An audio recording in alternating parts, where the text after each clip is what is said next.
সিকান্দার রাজা ফেরায় একাদশে জায়গা পাননি সাকিব আল হাসান। অপরদিকে 9 বছরের ক্যারিয়ারে প্রথমবার বিদেশি কোনো ফ্রাঞ্চাইজি লিগে ডাক পেয়েও সাইড বেঞ্চেই বসে থাকতে হয়েছে মেহেদী হাসান মিরাজকে। বেচারাকে একটি ম্যাচের জন্য মাঠে নামায়নি লাহোর কালান্দার্স। এদিকে ফাইনাল ম্যাচের একাদশে জায়গা করে নিয়েছেন রিশাদ হোসেন, তবে তিনি ফাইনালের মতো বড় মঞ্চে নিজেকে সেভাবে তুলে ধরতে পারেননি। গড়ে ওভার প্রতি 10-এর ওপরে রান দিয়েছেন তিনি। রিশাদের বলে পরপর বাউন্ডারি হাঁকানো দেখে যেখানে বিরক্ত হয়েছিলেন অধিনায়ক শাহিন আফ্রিদি। প্রথম ওভারে দুটি 4 বাউন্ডারি সহ 10 রান দেন রিশাদ হোসেন।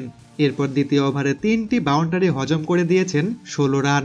তৃতীয় ওভারেও রিশাদ ছিলেন খরচে, তবে এই ওভারে তিনি একটি উইকেটের দেখা পান।